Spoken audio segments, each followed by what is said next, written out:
Hello, and welcome back to TED Talks Truth and Reality about why President Obama admits he doesn't know what to do about blank.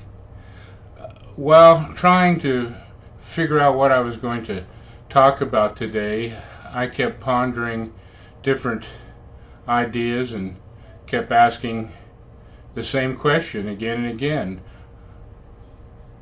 How do I start today's talk? And it came to me oddly while I was walking out of the room, still listening to the news, and as I stood up to begin my trek, I asked this question again. What and how do I approach my next truth talk?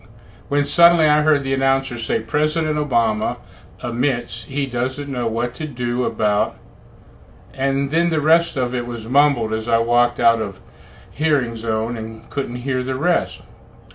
Because I am an avid follower of moment-to-moment news, my mind quickly began filtering through the countless incidents that have confronted our president while in office to present this quandary.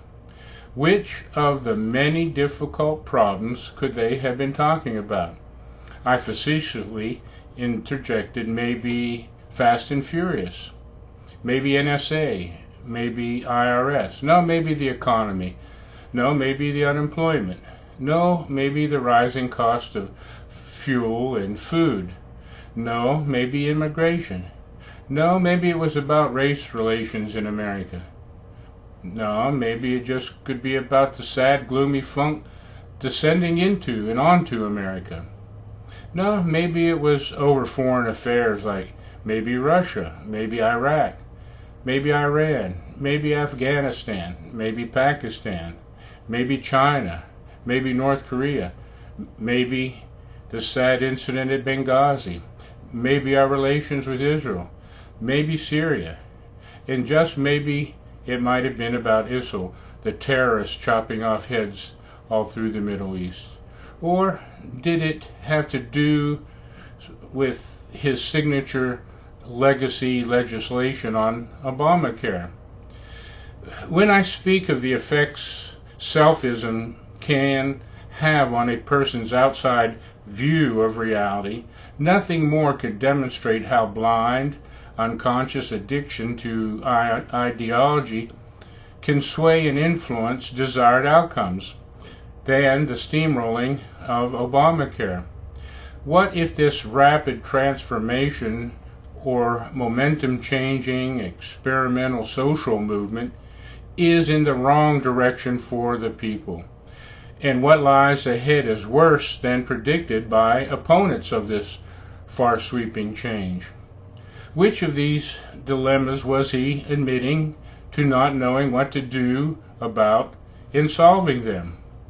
All these problems are the direct result of self-centric beliefs that liberal progressive views are better than proven values and convictions that establish this great nation, indivisible and under God's guidance, but only if heeded.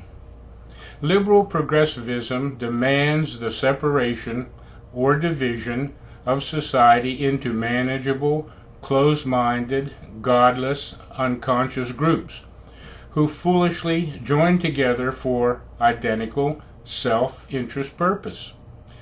These segmented classes are easily and purposefully stirred up and are actually encouraged to draw battle lines, false illusions of wars with women, black communities, Latino communities, gay communities, or any group corralled by secular liberal progressivism helps them create convenient smokescreens and numerous distractions from real truth and actual reality. This closed-minded philosophy of selfism maneuvers and manipulates in the gray, neutral areas of life, hard to recognize and nearly impossible to detect by like-minded egos. All the Kool-Aid drinkers in those closed-minded groups sing from the same hymnal, preach well-chosen talking points, which are calculated to focus on brainwashing the minds of weak-minded and weak-willed lost souls. And their empty hearts feel pain and suffering from this unconscious existence in the day-to-day grind, easily overwhelming any sense of right or wrong at times, causing these lost souls to make bad choices in the heat of the moment. This unseen, unconscious force pushes, prods, nudges America in the wrong direction. A bad direction because it requires all believers in God, country, and self to forfeit individual freedoms. Liberal progressives, in the name of their closed-minded philosophy, are unconsciously regulating imagination, stifling creativity, and outwardly discouraging the unique use of our special, one-of-a-kind thought process that emerged from some interconnection to a bigger connection, the source of all of it, the God thing. Founding principles and American values are quietly being replaced with any means and any way to achieve a desired effect or desired outcome. Basic principles like truth, honesty, and belief in the American way are selfishly ignored. These core convictions are the foundation of any good society, but especially good America. To ignore them, to delay them, to neutralize them through fear of making a bad choice is not the right, tough choice you mentioned in front of the American legions. We heard you invoke the motto of West Point when you said it was hard to make the right choices, but it is easy to make wrong choices. And I added later, it is even worse to make no decision. Making no decision makes you a spectator in life, makes you a possible victim of circumstances. You, above all people on earth, should be making difficult, honest, and the best choices possible for all Americans and for all the world, for that fact. Not just for the loyal few who will blindly and foolishly go down with your view of truth and reality, taking all the innocent passengers down with your addiction to progressive views. You are the most powerful person in any worldly struggle or worldly disagreement. Make history. Stop being a bystander who keeps claiming all that happens in the world you see and hear it on the news, just like the rest of the people. The people expect a lot more out of their president than just flowery speeches and well-rehearsed deceitful excuses. The people expect their president to be just like the men and women he commands, brave, honest, strong, dedicated, proud, and willing to do the right thing for all Americans. We, the people and the nation, owe everything and then some to the brave men and women of our American legions, the brave souls who protect our dwindling freedoms. The military, the Coast Guard, National Guard, state and local police, firefighters, and all the emergency EMTs, all united to do one thing: serve America as best they can, while the rest of us take our freedoms for granted. The proud, bold example of these lifesavers should inspire each of us to no longer be a spectator in life, but be all we can be. Be involved in anything you want and have the will to get involved and do the right thing. Mr. President, these same principles should be on your mind every second of the day. Not when is tea time or when is the next or where is the next fundraiser. Our American principles and core values have guided this great country through our rough patches in history.